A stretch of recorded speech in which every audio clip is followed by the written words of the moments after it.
Hello guys, welcome back to another episode of our channel. Yeah, already noticed the look and feel seems are quite different. Yeah, because we have decided to diversify our content, and in this segment we are not going to do a weekly podcast as we usually do. In this segment we are going to explore some of the historical football matches in detail which changed the course of European football in general. So let's start. Yeah, from the lineup, you have probably guessed it already. This is the UCL 2010 semi-final between Inter Milan and Barcelona. Pep Guardiola, the manager of Barcelona at that time, and Jose Mourinho, the manager of Inter Milan at that time, the Pep Guardiola versus Jose Mourinho rivalry. So, this is quite a historical match. It has a pre match significance, it has the utmost significance, the match itself, and a post match significance. So, let's come to the pre match significance first. Jose Mourinho was with FC Barcelona, and when the manager was sacked, he and Pep were really good friends, and he hoped that he would succeed as the manager of Barcelona. But the Barcelona board decided that Guardiola is the proper candidate, and Mourinho had to leave Barcelona. After a lot of success with Porto in 2004 winning the UCL and with Chelsea winning the Premier League, he came to Inter Milan. Inter Milan had a brilliant team that time.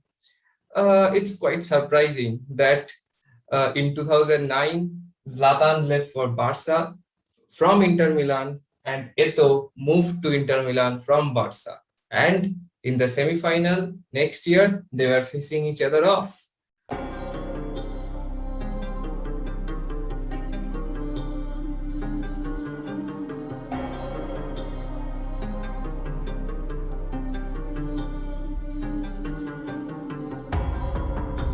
This time, Jose Mourinho, the manager of Inter Milan, and Guardiola, the manager of Barcelona.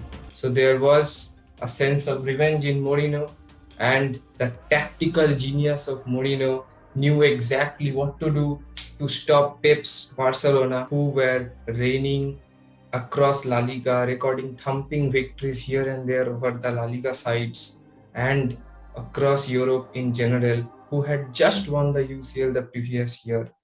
So Mourinho knew what he had to do to stop this man. Leo Messi, who was allowed a free role by Pep Guardiola. Guardiola always says that Messi is the best number 7, number 8, number 9, number 10 he has seen. So Mourinho knew exactly what he had to do to stop this person, which would stop 90% of Barca's attacks. Let's see how. So this was the situation more or less in 70% of the game where Barca had the ball and Inter Milan let Barca to have the ball. Messi was the player who would not go drifting into the right wing. He was a player more to create chances by coming in between the lines for Zlatan and Pedro. And as I said, if Lucio and Samuel were marking Pedro and Zlatan, then he would go for the goal himself. So Zanetti, the Inter Milan captain at that time, was entrusted with the precious responsibility of marking Messi, but not completely, partially. Now, here comes the twist. If Zanetti keeps marking Messi and Messi keeps drifting inside and inside and inside, then acres of space is left for Dani Alves to exploit the whole of right flank and this can create dangerous crosses and dangerous chances into the box for guys like Pedro and Zlatan to latch upon. Even Busquets and Xavi had the tendency to arrive in the box and score some goals from outside 25 yards or 18 yards, something distance like that. So then Pandev would have the responsibility to go along with Alves and mark him so that he can avoid those crosses. But once again, if Pandev goes, then a void is created here for Javi and Busquets to exploit, which would again cause Inter Milan trouble. So Jose Mourinho had to come up with the tactical masterclass idea of partial man marking. How did this happen? So Jose Mourinho divided the responsibility between Zanetti and Cambiaso and Thiago Motta. How? When Messi in this kind of position, then Zanetti would mark Messi so that he would not create chances. When Messi drifts apart, and drifts apart and goes out of the zone of Zanetti, then he would stop following Messi. What? Stop following Messi? Yes, because Cambiaso would then take on the responsibility. So actually, he gave Zanetti and Cambiaso specific regions in which they would hold or defend against Leo Messi when he enters that zone. When Messi drifts from this zone to this zone, the responsibility of Zanetti would automatically be transferred to Cambiaso. Not only Cambiaso, Messi also did quite a few gimmicks and moves to dribble past Cambiaso and go in this region so that he could link up with Pedro and Zlatan. And since Lucio and Samuel were entrusted with the responsibility of keeping Zlatan and Pedro in check, then Thiago Motta would create a zone of himself where he would defend if Messi enters the zone. This is how Jose Mourinho stopped Messi and his exploits by building up this anti-Messi jail.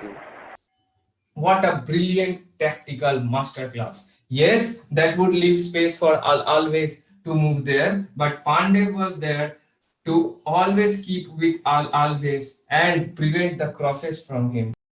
Okay, wait a minute. If all of the focus of Mota, Cambiaso, Zanetti is to mark Messi partially, and Lucio and Samuel are so engaged in defending Pedro and Zlatan, then what about Xavi? What about Busquets? What about Keita?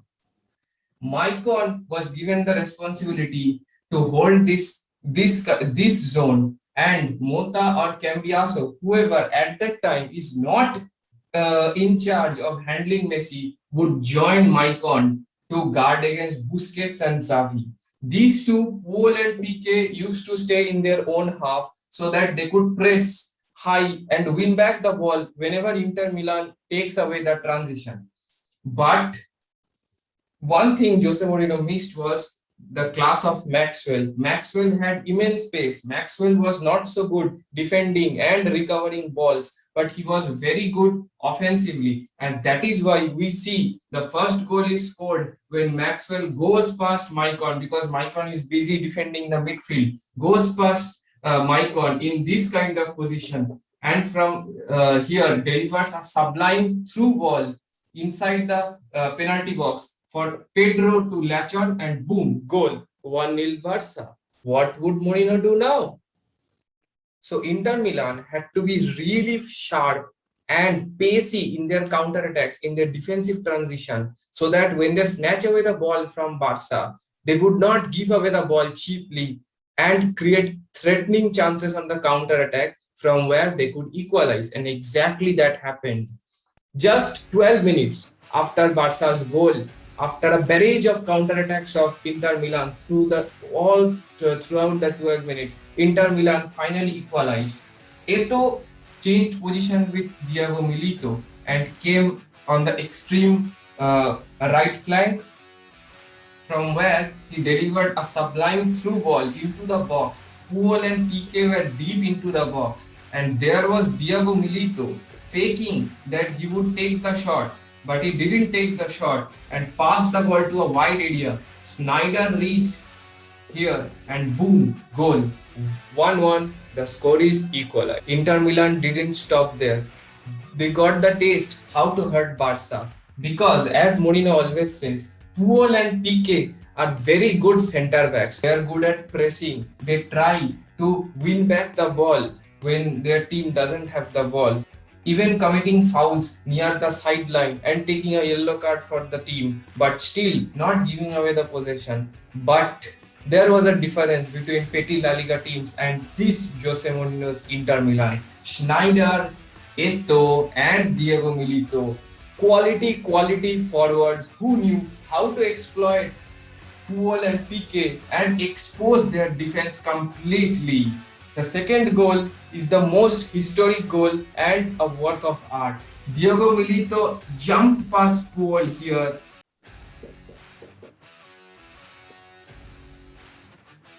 on a free ball latched from one of the midfielders. He then crossed the ball into the box. Here is the twist. Paul and PK knew that very well.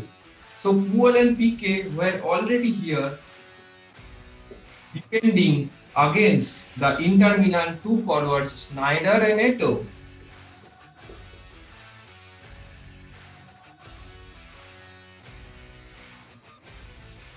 Then how and who would score the second goal? Here comes another twist. Inter Milan's players were tremendously fast as compared to the Barca players, and Maxwell, as we always know, Barca fullbacks have a tendency to push higher up the pitch in offense and not contribute so much in defense. Maxwell was nowhere close to Maicon's pace, and Maicon ran through Barca's midfield and defense and reached here, latching on to the layoff from Diego Milito, and boom.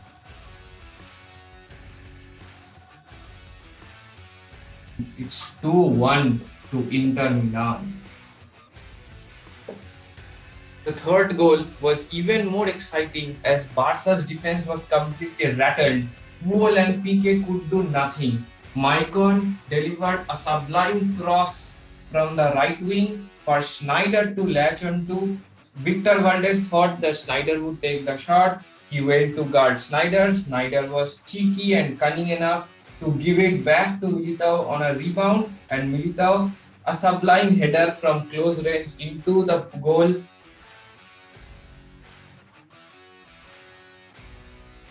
And it's 3-0 to Inter Milan. Barca thereafter made substitutions, brought on Eric Abidal instead, replacing Zlatan Ibrahimovic, who was more or less ineffective in the match but could do nothing. Inter Milan also made defensive changes, blocked each and every threatening balls that Barca delivered into the box, intercepted all the chances, and the match ended 3-1 to Inter Milan. In the second leg, the first leg was at the San Siro, Inter Milan's home stadium. Home crowd was their advantage.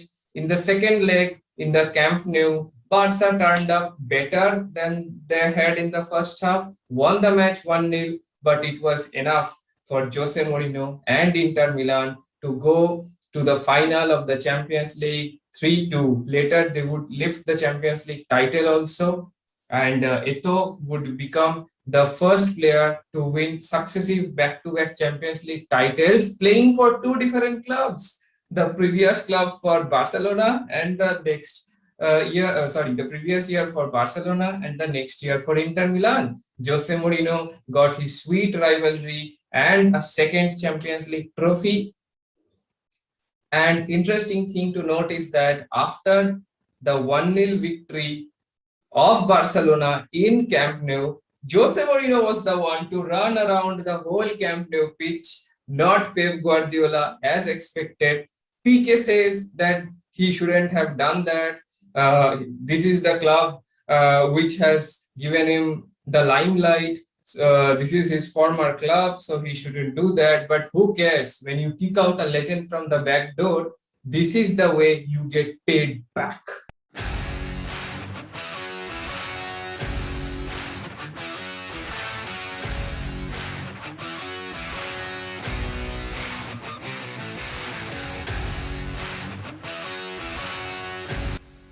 You know, guys, what happened after this. Jose Mourinho left Inter Milan after winning the Champions League. Do you know why? Do you know why? Because Florentino Perez was calling.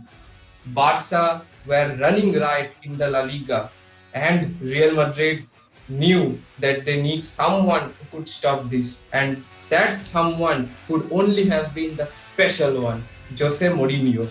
So Jose Mourinho came to Real Madrid and built a team that could play tremendously fast counter-attacking football, snatching the ball on defensive transition. Angel Di Maria through one wing, Ozil through the middle, Ronaldo through another wing, Benzema in the forward, Khedira and Xabi Alonso controlling the midfield like generals. And you know, guys, we won the La Liga with over 100 points and over 100 goal difference. I think we netted 127 goals in the whole campaign, and we finally ended Barcelona and Pep Guardiola's domination of La Liga.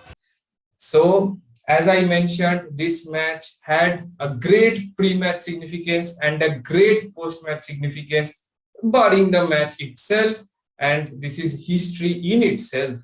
So, with this, I conclude this episode, or shall I say, first episode of this segment. Let me know in the comments how can I improve this segment, and as always, like, comment, share, and subscribe to our channel for more of this type of contents. Weekly podcasts coming soon. So stay tuned and bye bye for now.